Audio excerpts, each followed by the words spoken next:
നമസ്കാരം, മലയാളി വാർത്തയിലേക്ക് സ്വാഗതം. ഓർ മത്സ്യങ്ങളെ സമുദ്രോപരിതലത്തിൽ കണ്ടെത്തുന്നത് ദുരന്ത സൂചന എന്ന വിശ്വാസം പൊതുവെ പറയപ്പെടാറുണ്ട്. കനേറി ദ്വീപുകളിലെ ബീച്ചിൽ അപൂർവമായ ഓർ മത്സ്യത്തെ കണ്ടത് പരിഭ്രാന്തിപ്പെടുത്തുകയാണ് ഇപ്പോൾ. സാധാരണഗതിയിൽ സമുദ്ര ഉപരിതലത്തിൽ നിന്നും 656 മുതൽ 3200 അടി വരെ താഴ്ചയിലാണ് ഈ ഓർ മത്സ്യങ്ങൾ ജീവിക്കുന്നത്. ആഴക്കടലിൽ വസിക്കുന്ന ഓർ മത്സ്യങ്ങൾ കടലിനടിയിൽ ശക്തമായ ഭൂകമ്പമോ അഗ്നിപർവ്വത സ്ഫോടനമോ ഉണ്ടാകുന്ന സാഹചര്യത്തിലാണ് ജലോ ഉപരിതലത്തിൽ എത്തുന്നത് എന്നാണ് പരക്കെയുള്ള വിശ്വാസം. അതുകൊണ്ട് തന്നെ ആഴം കുറഞ്ഞയിടത്ത് ഇവയെ കാണുന്നത് ആളുകൾക്ക് ഭയമാണ്. ഈ മാസം 10-നാണ് ബീച്ചിൽ നീന്താൻ എത്തിയവർ ഓർ മത്സ്യത്തെ കണ്ടത്. ഇൻസ്റ്റഗ്രാമിൽ വീഡിയോ കണ്ടത് 90 ലക്ഷം പേരാണെന്ന് അറിയുമ്പോൾ ഓർ മത്സ്യം നിസ്സാരമല്ല എന്ന് മനസ്സിലായല്ലോ.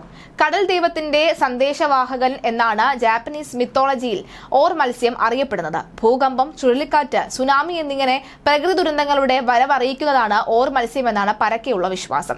2011-ൽ ഫുകുഷിമ ഭൂകമ്പവും സുനാമിയും ഉണ്ടാകുന്നതിന് മുൻപുള്ള 2 വർഷങ്ങളിൽ ഈ ഡസൻ കണക്കിന് ഓർ മത്സ്യങ്ങൾ തീരത്ത് വന്നടിഞ്ഞതായി കണ്ടെത്തിയതോടുകൂടിയാണ് ഈ വിശ്വാസത്തിന് ആക്കം കൂടുന്നത്. എന്നാൽ ഇക്കാര്യത്തിന് ശാസ്ത്രീയ അടിത്തറ ഇല്ല എന്നാണ് വിദഗ്ധരുടെ അഭിപ്രായം. സമുദ്ര പ്രവാഹത്തിലെ വ്യതിയാനമോ ആരോഗ്യ കാരണങ്ങളോ മൂലമാണ് ഓർ മത്സ്യങ്ങൾ ഉപരിതലത്തിലേക്ക് എത്തുന്നത്.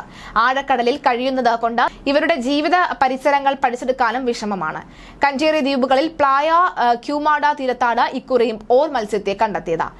ഇൻസ്റ്റാ വീഡിയോയിൽ 2,67,000 ലൈക്കും 5,000 കമന്റ്സും ഒക്കെ തന്നെ കിട്ടിയിട്ടുണ്ട്. വളരെ മോശമായത് എന്തോ സംഭവിക്കാൻ പോകുന്നു. പ്രകൃതി ദുരന്തങ്ങൾക്ക് മുമ്പാണ് അവയുടെ വരവ്. അത് സമുദ്രോപരിതലത്തിൽ വരുമ്പോൾ ഭൂകമ്പം വരുന്നു എന്നാണ് അർത്ഥം. സുനാമി വരുന്നു, ഇതൊക്കെയാണ് കമന്റുകൾ വരുന്നത്. എന്തായാലും ആഴ്ചകൾക്ക് മുമ്പ് മെക്സിക്കോയിലെ ഒരു ബീച്ചിൽ ഓർ മത്സ്യത്തെ കണ്ടത് പരിഭ്രാന്തി സൃഷ്ടിച്ചിരുന്നു. ഡൂം ഡേ ഫിഷ് എന്നും ഈ മത്സ്യത്തിന് വിളിപ്പേരുണ്ട്.